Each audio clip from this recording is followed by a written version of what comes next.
बोलिए सरस्वती माता की जय।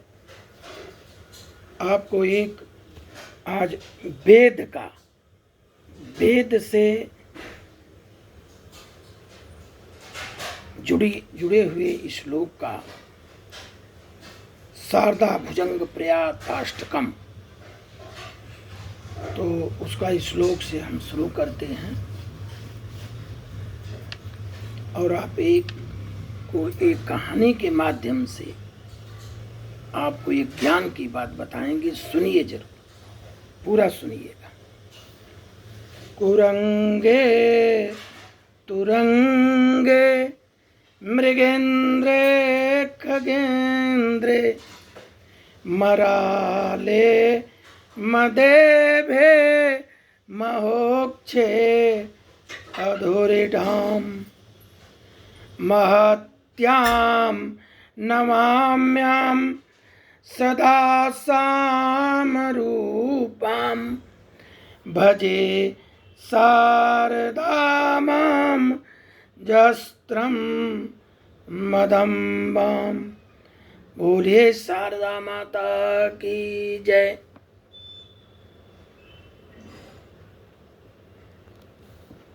आपको एक ऐसी कहानी सुनाते हैं जिसमें कि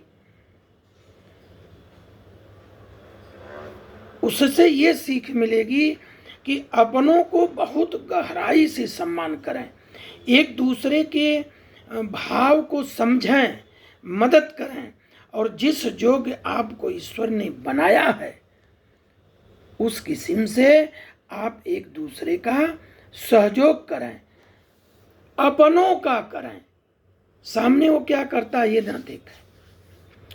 तो संत वेश निष्ठ हंस की एक कहानी सुनाता हूँ। बोले राधा रानी की जय। एक राजा थे, उसे कुछ रोग हो गया था। उन्हें वैद्यों ने कहा कि पास के सरोवर से हंसों को मारकर बनाई हुई दवाई से ही आपका रोग अच्छा हो सकता है। राजा बड़े चिंता में पड़े। वहां पास के उस सरोवर के समीप साधु महात्माओं का आवागमन होने के कारण वहां के हंसों में भी भक्ति प्रकट हो गई थी। देखिए, पशु भी बदलते हैं। अगर आप सामान्य आहार भोजन करते हैं, सामान्य भोजन खिलाते हैं, तो आप अपने कुत्ता को भी अगर सामान्य भोजन देते हैं तो वह संत प्रकृति का होगा, उतना नहीं आक्रामक होगा। तो उस जो सरोवर था वहाँ पे बहुत से साधु महात्मा आते थे, तो वह हंस भी भक्ति उनके अंदर प्रकट हो गई थी। वह हंस संत वैष्णव वेश, तिलक, तुलसी और मुख में हरिनाम का बड़ा आदर करते थे। एक दिन राजा की आज्ञा के अनुसार 4 सैनिक बधिक हंसों को लाने के लिए मानसरोवर पर गए, परंतु हंस उन्हें देखकर उड़ जाते थे। सैनिकों ने देखा कि जब कोई साधु संत हंसों के पास आता है तो वह नहीं डरते हैं। इस रहस्य को जानकर चारों सैनिक वैष्णव वेश बनाकर मानसरोवर पर गए। हंसों ने वैष्णव वेश में देख लिया और जान लिया कि यह सैनिक बधिक ही है मगर बनावटी है, परंतु वैष्णव वेश के प्रति आदर होने के कारण, निष्ठा होने के कारण उन्होंने अपने बुद्धि को बांध लिया और सैनिक हंसों को लेकर राजा के पास पहुंचे।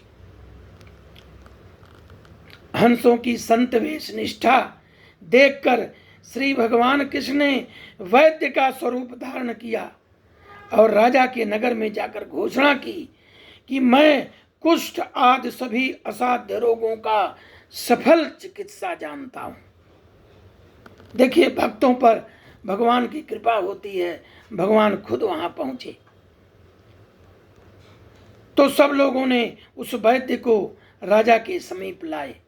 श्री कृष्ण भगवान ने कहा, आप इन पक्षियों को छोड़ दें, मैं आपको अभी बिल्कुल निरोगी किए देता हूँ। राजा ने कहा कि ये पक्षी बड़ी कठिनाई से मिले हैं, पहले आप मेरा रोग ठीक करें, तब मैं इन्हें जाने दूंगा। यह सुनकर वैद्य भगवान श्री कृष्ण ने अपनी झोली से औषधि निकाली और पिसवा कर राजा के शरीर पर मलवाई। राजा का कुष्ठ दूर हो गया।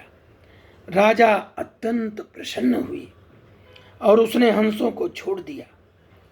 इस चरित्र को देखकर सैनिकों ने अपने मन में विचार किया कि जिस वैष्णव वेश का पक्षियों ने ऐसा विश्वास किया, उसी के फलस्वरूप उनके प्राण बच गए, तो ऐसे पवित्र वेश को हम मनुष्य कैसे छोड़ दें।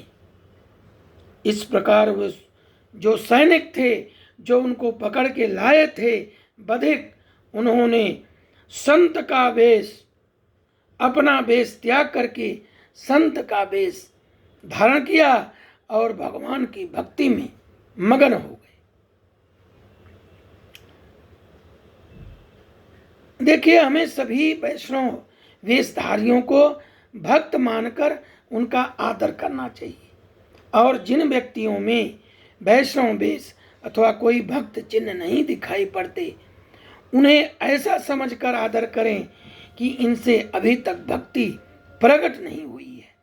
क्योंकि यदि किसी में बाहरी रूप से भक्ति चिन्ह, तुलसी, हरिनाम, तिलक, सफेद वस्त्र, गेरुआ वस्त्र कदाचित न हो, परंतु वह अगर अंदर से भक्त हुआ तो उसका अनादर करने से भक्ति की हानि होती है। इसलिए समस्त जीवों को भगवान का अंश मानकर उनका सम्मान करें, और सबको सम्मान करना चाहिए। देखिए, हर चीज का एक रूप होता है। पुलिस का एक रूप है, डॉक्टर का एक रूप है, मिलिट्री का एक रूप है, तो रूप का भी प्रभाव पड़ता है। भक्ति जागती है तो प्रथम रूप बदलता है। इसलिए आप सभी लोगों का गहराई से सम्मान करें, सबका भाव आदर करें और सबका सम्मान करें। बोलिए राधा रानी महारानी की जय।